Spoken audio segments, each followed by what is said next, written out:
So, one thing before we go back upstairs that I want to talk about is in context of Judas, the ghoul named Judas, where you see his white angle description, you're left wondering what this betrayal that is talked about. It said a ghoul born from betrayal.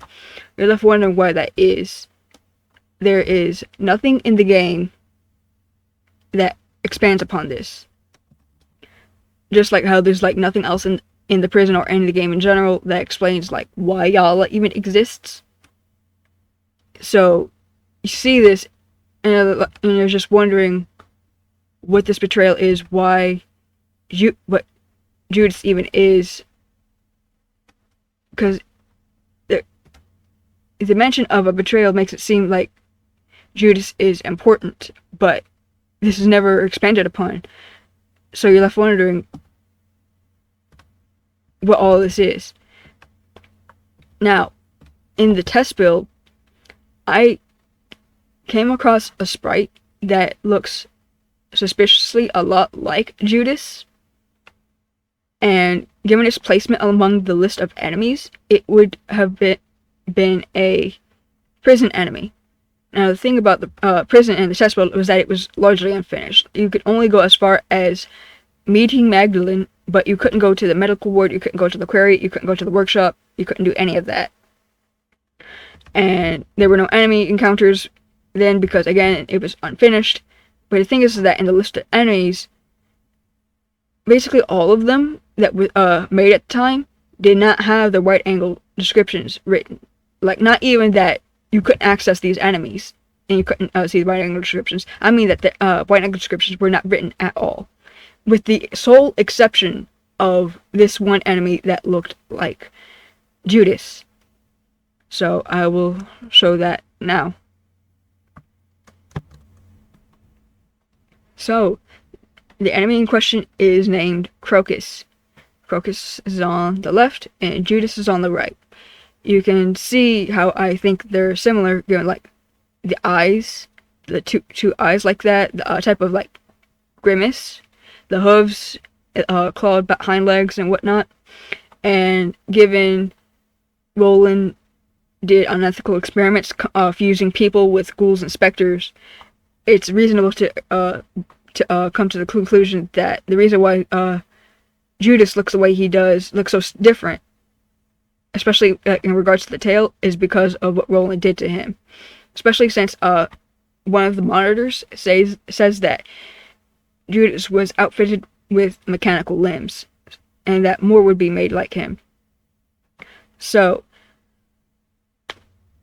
what is the importance of Crocus? I made a post about this that is a part of a larger post about scrapped lore and whatnot from Find Me, Sincere Deceit, stuff like that.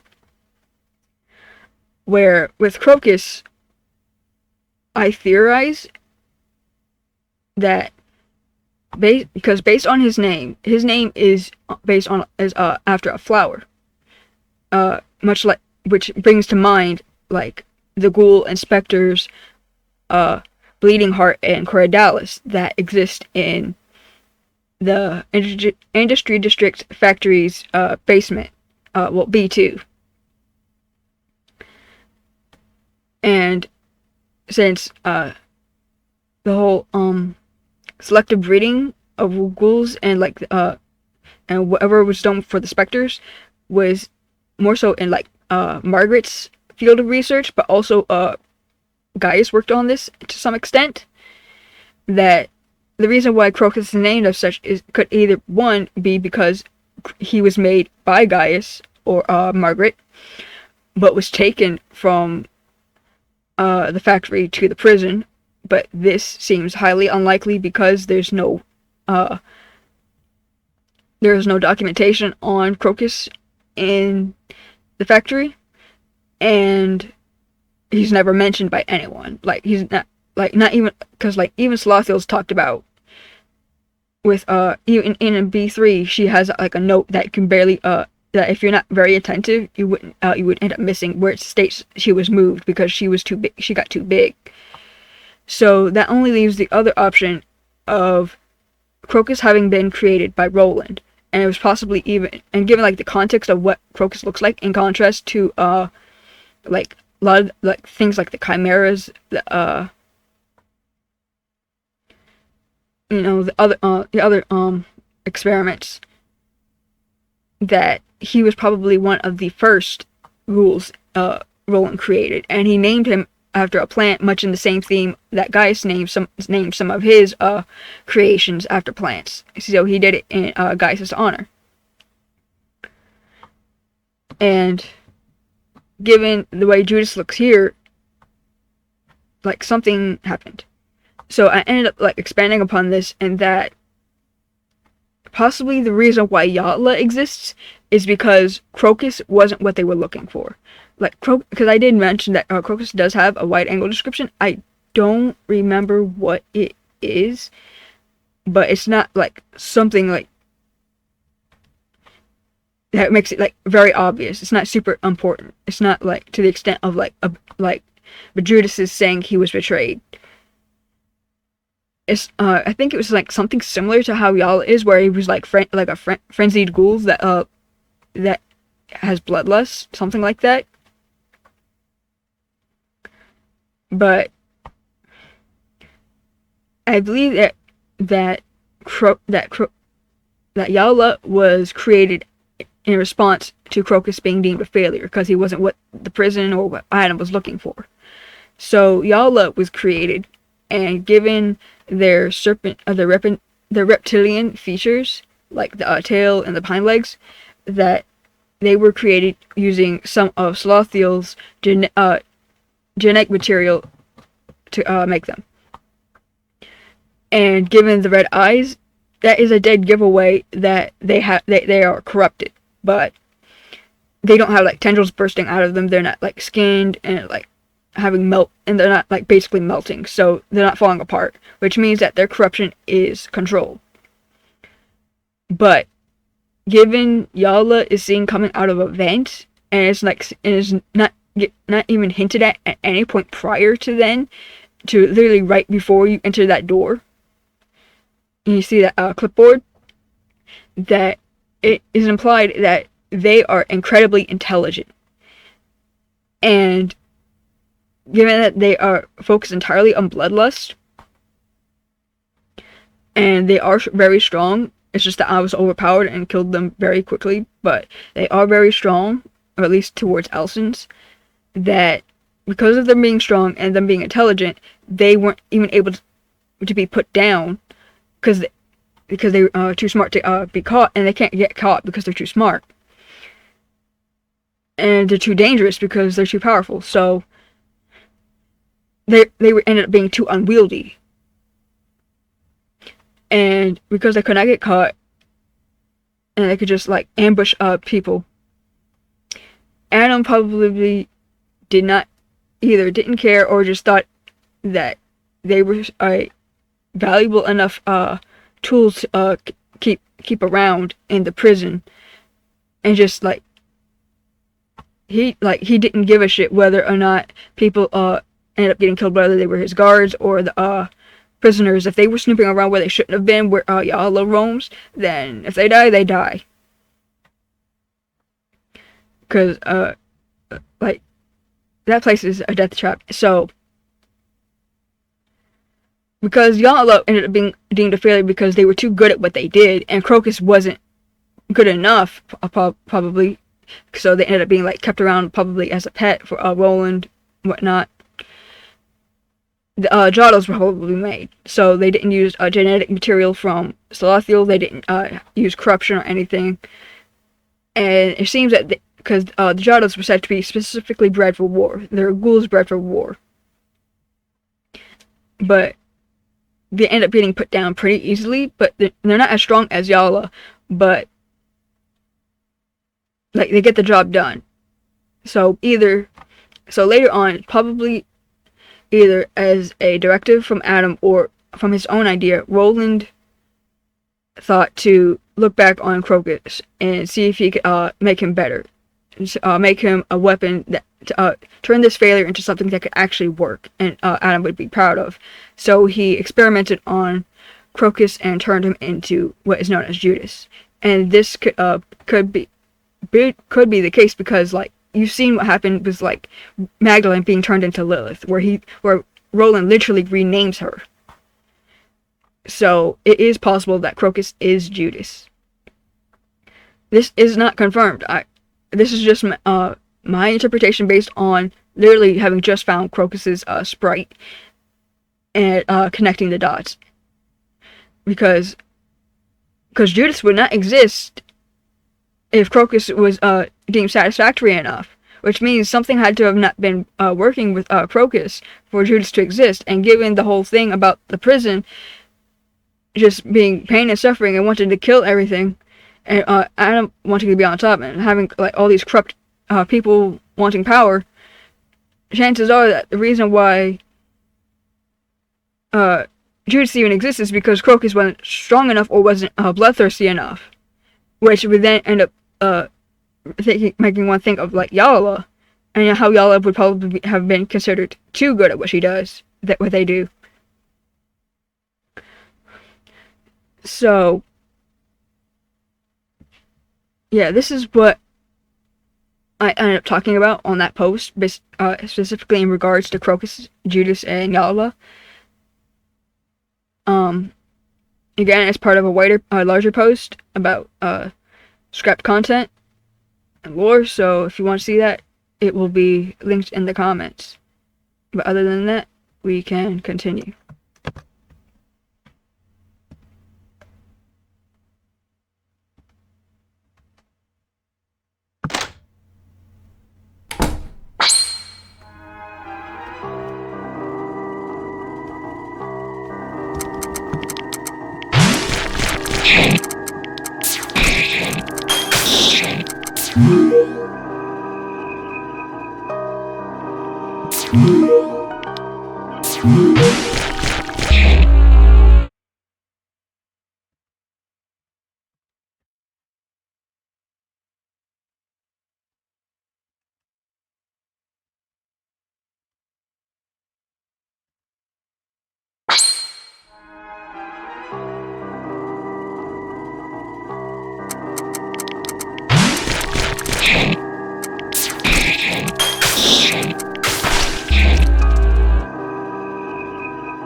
Okay, so this Elson's dialogue. Oh gosh, this Elson's dialogue. Are you fine? I'm gonna put a pin in that because.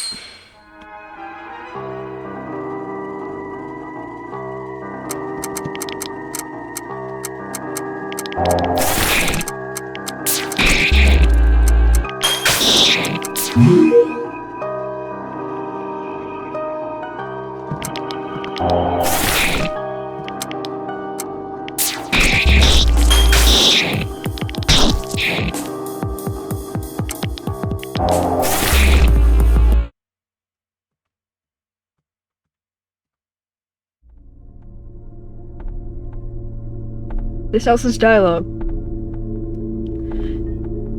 In base sincere deceit, it ends up getting clipped out of the bound to the box. It ends up because his dialogue ends up being too long for the box, so it ends up getting cut off. But the thing is that after you heal Jericho, his dialogue doesn't get clipped.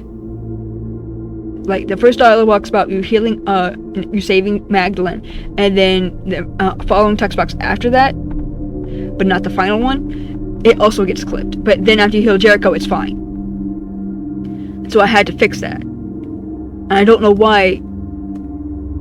But, like, for the first one, I can kind of see, I can remember, which is that after you heal Jericho and then you talk to him, his dialogue does not have the word really in it. It's just, you saved her, that is fantastic news. After you heal Jericho, that's what his dialogue is. But before you heal him, there's this really, and I don't know why they changed it between the two. I believe that his dialogue for here is the same, it's just not formatted correctly, so it ends up being cut off. So for that text box, it gets formatted correctly, so it's not clipped, but for the before you heal Jericho, it's not formatted right, so it ends up being clipped off. And I don't know why healing Jericho fixes it. I don't know.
So, that glitch.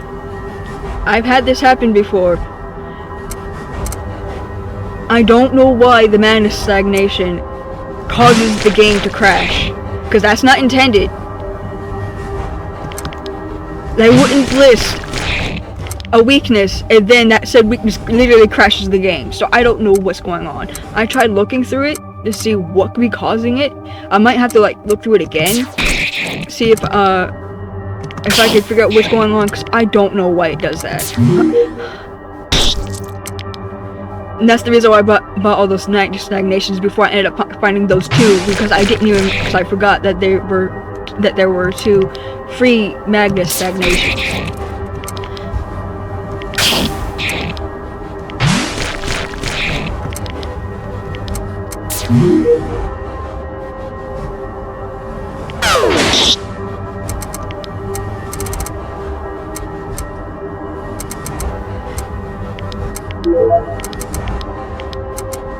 Because Madness would make this go a lot faster, but no.